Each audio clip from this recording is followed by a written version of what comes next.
I really want to talk about this and explain what it's like to be in the situation where you have had somebody that you thought loved you and somebody who you believed you loved hurt you in that sort of a way, and you think, like, was it the alcohol, was it this, was it that? And I noticed before this happened he was getting quite possessive.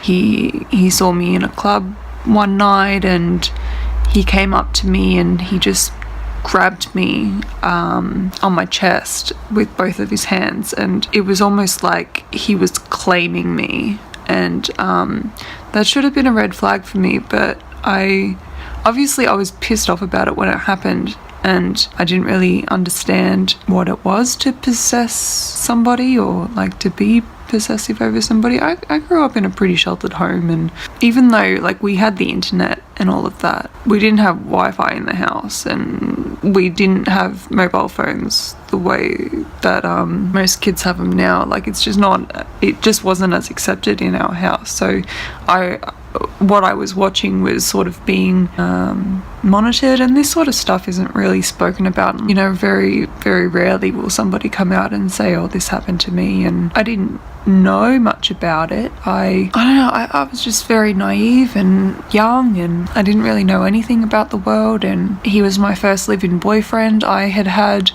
a boyfriend before him. That was probably about a 6-month relationship when I was about 15, and then there were boys that I spoke to and girls that I spoke to between my first boyfriend and this person. This person and I started dating when I was about 17, and we moved in together when I was in year 12. The next year I was doing my nursing course, so it would have been 2010 when this happened. The night that it happened, the police asked me if I wanted him locked up for the night, and I was concerned that if I did have him locked up, that one of his brothers might find out, and I thought that it could escalate the situation and I could be hurt again or hurt more. I said to the officers that I didn't want him to be locked up. I would like him to be taken to his mum's place so that I know that I'm safe for the night. They did that, and I called a friend. And I stayed at my friend's house. While I was waiting for my friend, I got dressed and I went to the police station, and I waited in the lobby of the police station for my friend, and my friend picked me up from the police station. The day after this happened, we went to my mum's house and I showed her the bruises that I had. I asked her if I could come home for a little while. I had started my nursing, at this point in time I had started my nursing diploma, and I was supposed to start my first day of placement for this nursing diploma the next day.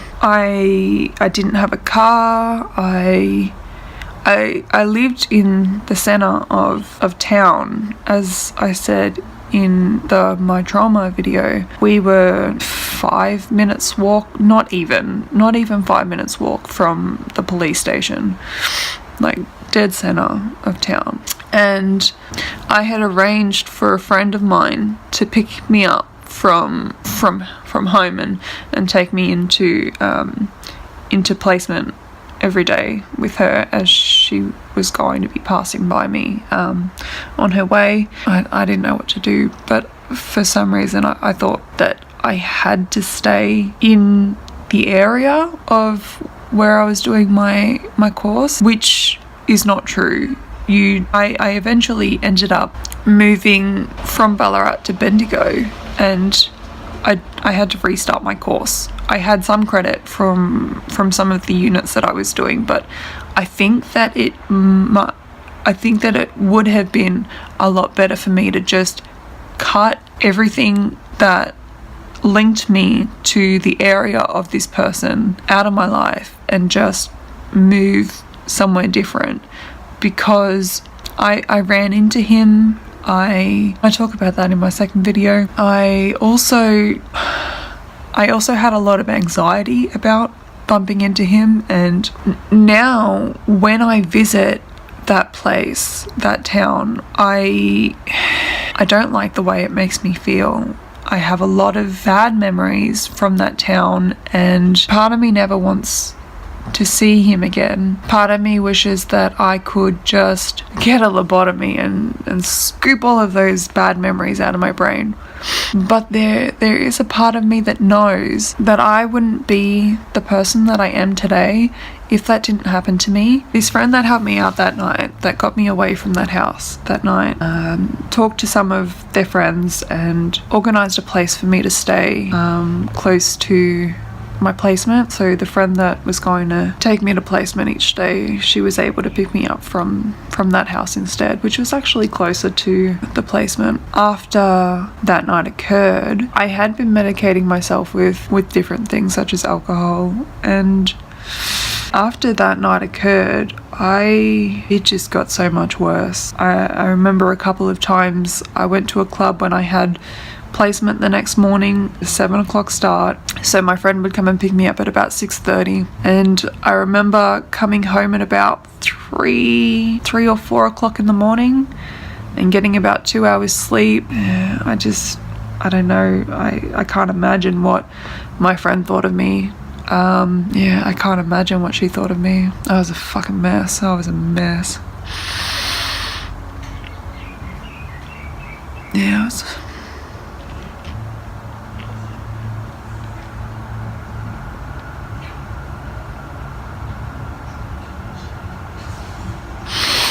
Yeah, it was a mess.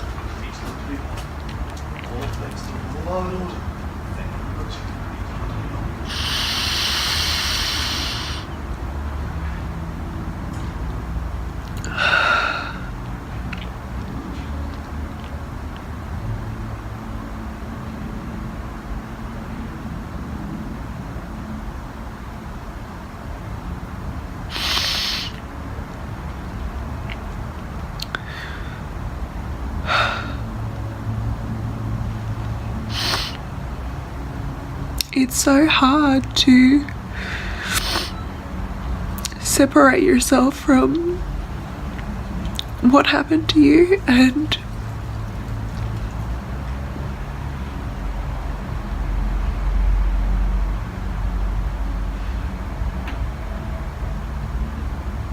I'm just so embarrassed at the way that I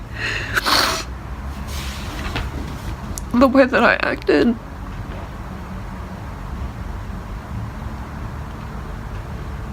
For the next 4 years, I would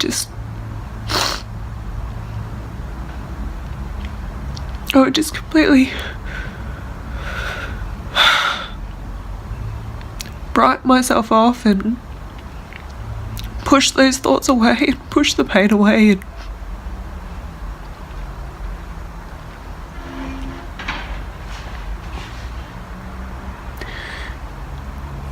just try to make the pain stop. Trying to not feel, just trying to not feel the pain. When I organised the restraining order, and when I took him to court, I had a social worker, and she talked to me about organising a session with a therapist, and I was like, why? I didn't really want to talk about it. I didn't want to acknowledge that it ever existed. I was embarrassed that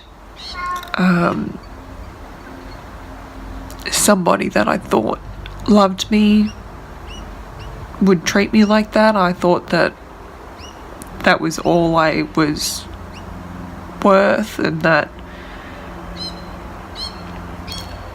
I just didn't think that I was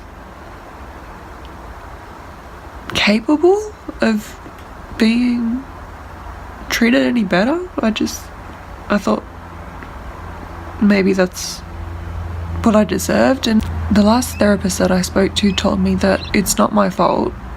And people have told me that in the past, but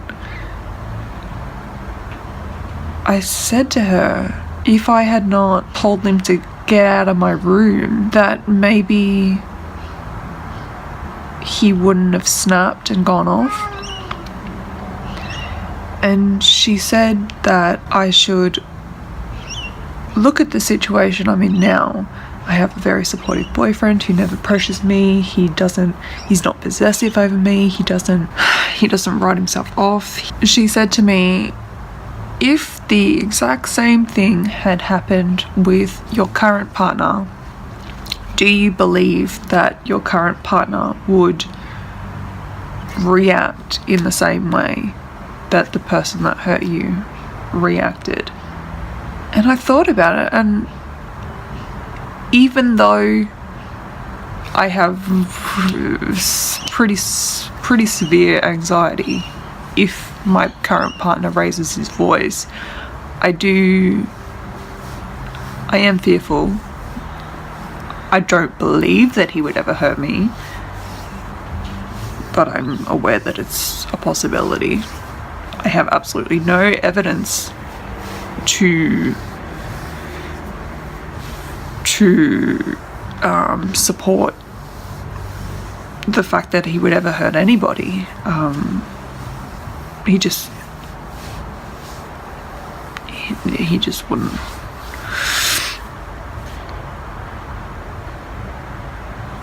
But this person,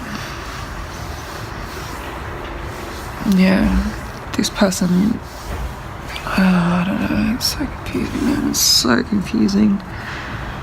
I don't understand why he did it. I don't understand why he did it. And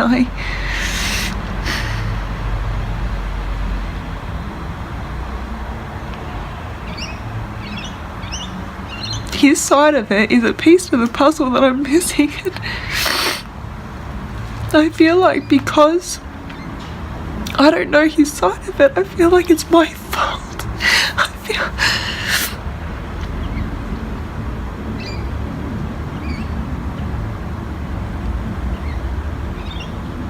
This happened at least 8 years ago, and I still feel like I must have done something wrong.